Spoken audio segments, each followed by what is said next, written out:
A promise to the world. The president of France pledging to reconstruct the Notre Dame Cathedral after a massive fire left it in shambles. Disturbing new details. An arrest report revealing a former Notre Dame football player, according to police, forced a young girl to exercise excessively that could have led up to her death. And waiting for the next move. A judge says he will make a decision in the next 2 weeks over the controversial South Bend wiretapping case. First, fast, accurate. You're watching WSBT 22 First in the Morning with Bob Montgomery and Leanne Tokars. We start at 6:30, though, with a news alert this morning. You're taking a live look at what is left of the Cathedral of Notre Dame this morning. This is, of course, in Paris. The massive fire yesterday destroyed most of this iconic structure. We just got word within the last 3 hours the remnants of that fire are now officially out. Now, the Notre Dame Cathedral will rise again, though. That is the promise this morning from French President Emmanuel Macron. Officials in Paris are treating the fire that destroyed most of the iconic cathedral as an accident. French media reporting that fire officials believe it was potentially linked to a renovation of the church. Most of the roof is destroyed, but officials say the cathedral's outer walls and 2 bell towers were salvaged. 400 firefighters battled to save this building, finally extinguishing those flames just hours ago. Today, crews hope to establish if the structure is still sound. They hope to start rebuilding as soon as possible. If they're lucky, they will have laser scanned the building, which means they can make a virtual model that is very accurate. But of course, it would be a copy. It would not be the same thing. And just this morning, a French billionaire pledged to donate 200 million euros for Notre Dame's reconstruction. That is over $226 million. WSBT 22's Bree Isom has been following the impact of this devastating fire. Bree, people literally from all over the world are sending their thoughts and their prayers to the people of Paris. Bob and Leanne, donors are already pledging hundreds of millions of dollars to rebuild the effort. And here locally, people were also sending well wishes. The Bishop of Kalamazoo Diocese releasing a statement saying in part, quote, "We are shocked and saddened to witness the raging destructive fire consuming the Cathedral of Notre Dame in Paris, one of Catholicism's most ancient and treasured churches. May our special Holy Week intentions include prayers of hope in the wake of this devastating loss," end quote. And South Bend Mayor Pete also sending his support. He tweeted last night, quote, "The Cathedral of Notre Dame has been a gift of civilization, all humanity, and we are all one spirit with the French people this evening," end quote. President Trump also shared his thoughts on Notre Dame. It's one of the great treasures of the world. It might be greater than almost any museum in the world, and it's burning very badly. It looks like it's burning to the ground. The mayor of Paris says she is planning a major international conference of donors to raise funds toward reconstruction. Coming up just before 7, I'll tell you why Notre Dame is so important to worshipers around the world. At the live desk, I'm Bree Isom, WSBT 22 News.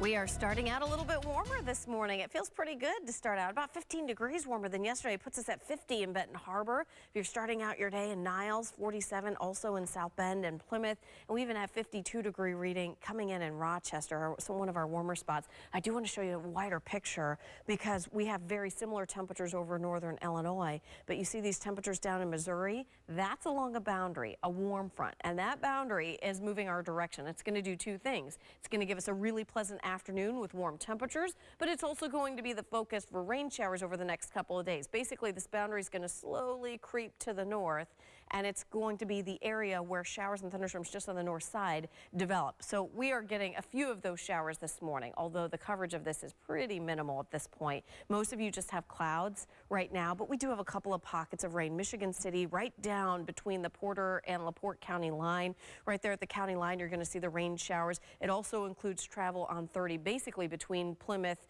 and Chicago area. You're going to see those rain showers. They're light. Walkerton, we're getting a couple of sprinkles. This is tracking to the east, so if you have not seen any rain, you should see a couple of showers this morning, but basically it's going to be done by 10 o'clock. We still have a few clouds at 10, but the rain showers will be moving east at that point. And then we have a pretty lovely afternoon. We're going to see a mix of the sun and clouds, and we're talking temperatures already at 64 by 2 and getting into the mid and upper 60s late today. We will still be tracking some rain over the next couple of days. I'll show you when it will keep you inside. That's in about 10 minutes. All right, Carrie, thank you. And we're learning disturbing new information about a former Notre Dame football player accused of killing his girlfriend's 5-year-old daughter. A Las Vegas County coroner's office is saying the girl died from multiple blunt injuries. Sierra Wood is now charged with her murder.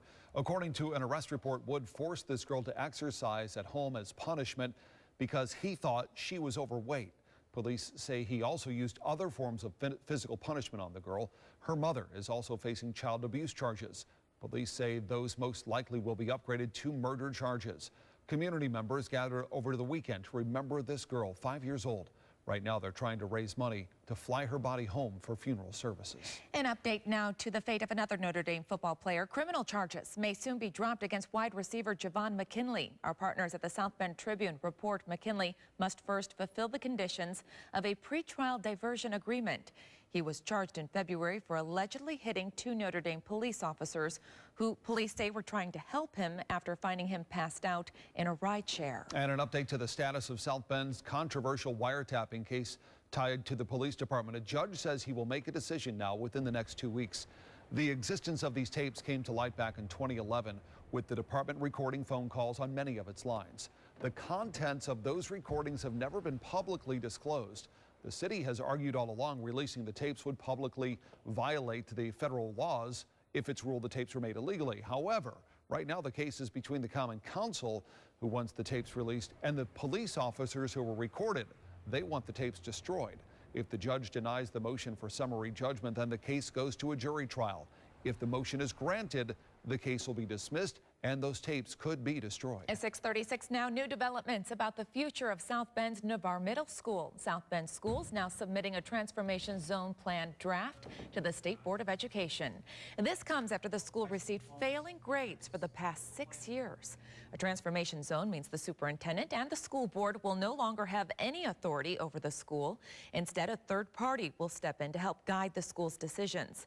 The state will vote on a finalized plan next month, and a school referendum in Elkhart is now drawing some controversy. Leanne, it's all about the property tax rate there. Specifically, some claim it could go up by 341%, according to the Political Action Committee Best for Elkhart. Right now, that number represents the rate increase, not how much you would actually pay. The Elkhart School Corporation says the property owners would go from paying about 13 cents to 58 cents for the assessed valuation. The tax increase will provide the district with $20 million over the next 8 years. That money would go towards teacher and staff salary. Time right now is 6:37. The United Kingdom now taking new steps protecting the privacy of children online. Coming up, how a new law plans to crack down on social media sites in the country. Plus, have you heard of blue light blocking glasses? Many people are turning to these to block some of that harsh light we're getting from looking at our devices all day. But the question is, do they work? I'm Kristen Bean with the answer coming up. And this morning, we're seeing a lot more clouds across the area. We're also tracking some rain. I'm going to time that out for you when it leaves our area. That's next.